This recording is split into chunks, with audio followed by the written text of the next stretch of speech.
In this video, we will be continuing the series where I talk about my own car history.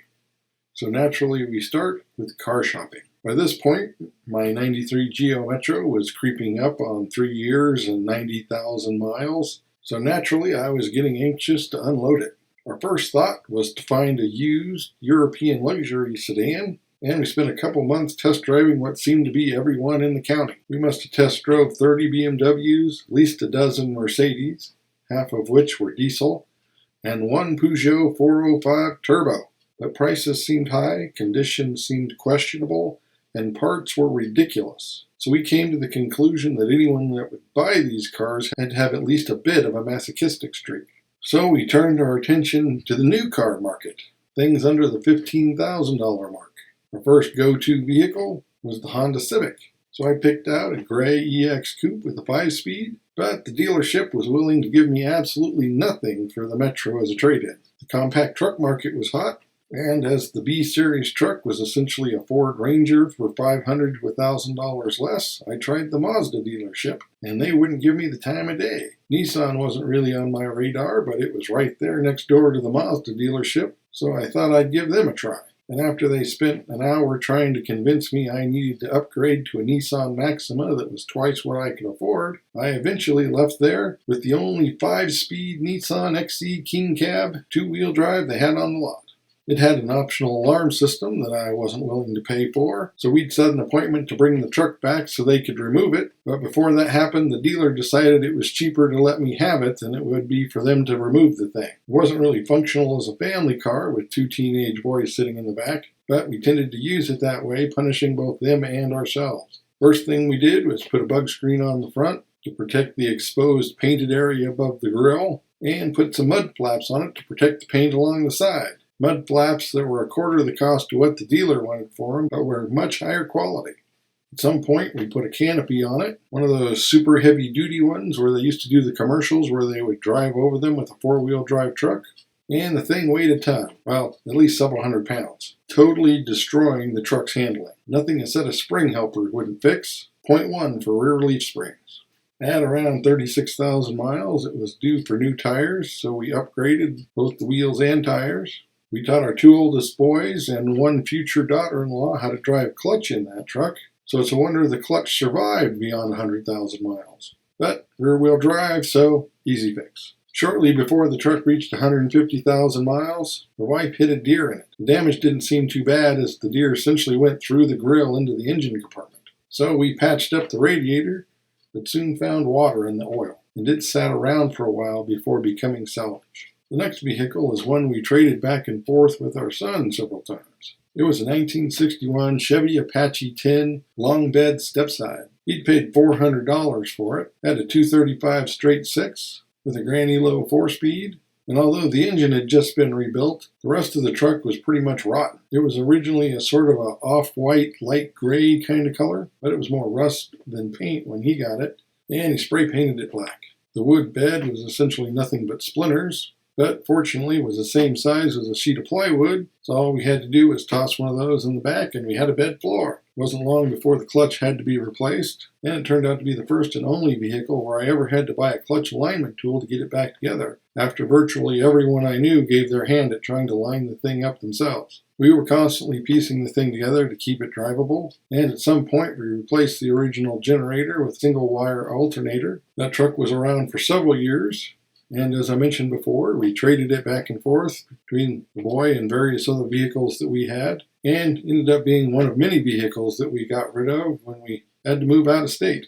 At just about the point where my Duster project was starting to come along, I had started moonlighting at the DMV, where one of my coworkers said he knew a guy with a Duster with a blown engine I could use as a parts car. It was only $100, so I made arrangements with my brother to go check it out. It was a 1970 318 car, 2-barrel with an automatic. It was very rough inside and out, sublime, painted black where the vinyl top used to be, dog dish hubcaps, and apparently the insurance company had totaled it out after a minor fender bender and had been pulled out of a salvage yard, but there was no title. And as it began to look like I was less and less interested in it, the kid that was selling it asked if I wanted to hear it run. I was surprised by this since I was told it had a blown engine, and he said, "Yeah, it's got a bad rod, but it still runs." and he hopped in it and it fired right up. As soon as it started, you could hear a loud clanging of metal on metal. He backed it out into the street, laid a 30-foot black mark, did a couple of cookies at the end of the cul-de-sac, and brought it back. Got me curious enough, I was willing to pay the $100.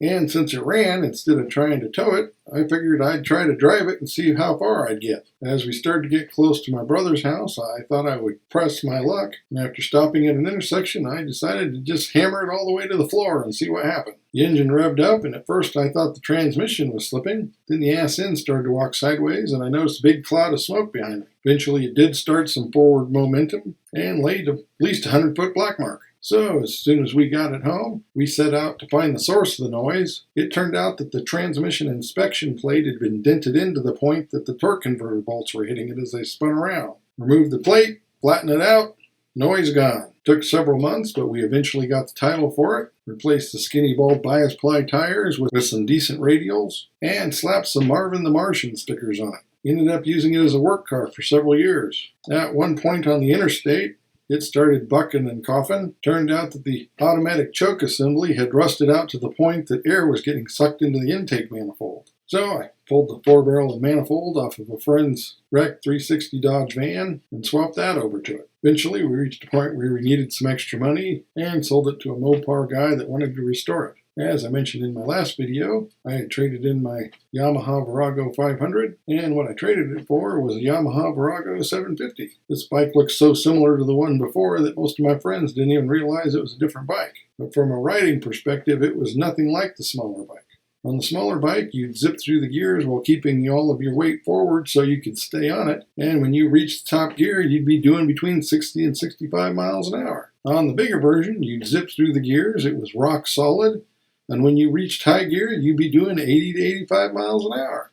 Fortunately, I got used to that before getting any tickets on it, and I had the bike for a couple of years.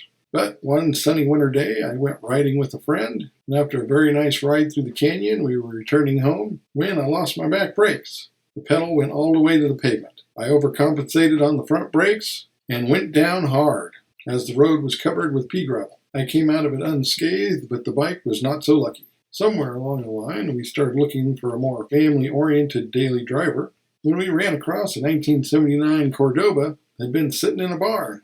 It was super clean, but had been sitting for so long that it had started to draw moisture and all the mechanical bits were kind of sticky. But after burning through most of a can of WD-40, half of which was just used to get the emergency brake to let go, we brought the car home. We'd only had it for a few weeks when the wife had an incident on the highway. She said smoke just started boiling out of the hood, so she just pulled over, couldn't see where the source of the problem was, so just left the car there and continued on to work. When I showed up the next morning to get the car, it was already gone. When I finally figured out what towing service had jacked us, they wanted twice what we paid for the car to get it out of impound.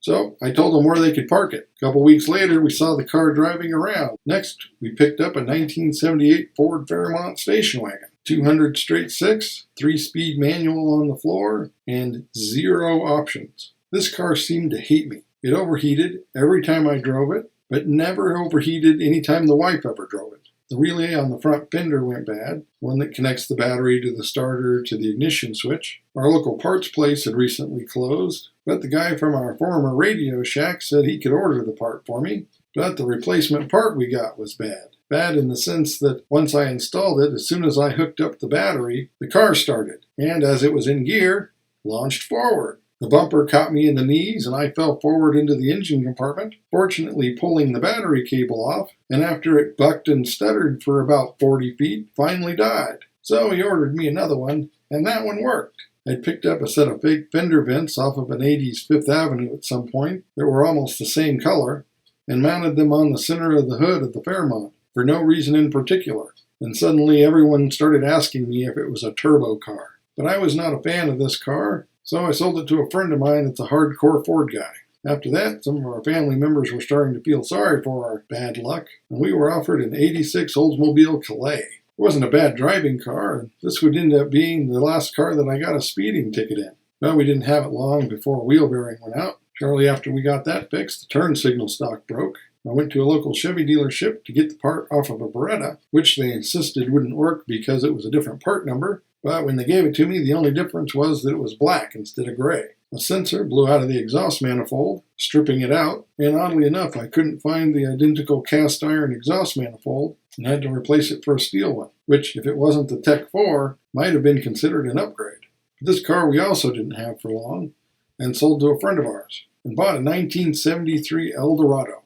Low miles, original owner. 8.2 liters of big block V8 turning the front wheels. A monstrous coupe that could seat 6 adults comfortably, partially due to its perfectly flat floor. A lot of the luxury features didn't work very well. The power antenna didn't go down all the way. The auto-dimming headlights would typically blind the other person before it would dim. The automatic windshield wipers wouldn't kick on unless it was pouring down rain. Fortunately, these two features also had manual switches. And the air suspension had a leak in the rear, so if you didn't add air every couple of weeks, you'd end up with a lowrider. And the 500 cubic inch engine would do amazing front wheel drive smoky burnouts with virtually no torque steer. My 1 liter Metro had torque steer. And we had this car for quite a while, and it turned out to be the first vehicle we traded to the boy for the pickup truck. But on one of his trips up in the mountains without any air in the suspension, he tore the bottom radiator hose off without noticing and seized the engine up. But by this point, the wife was missing her Valiant,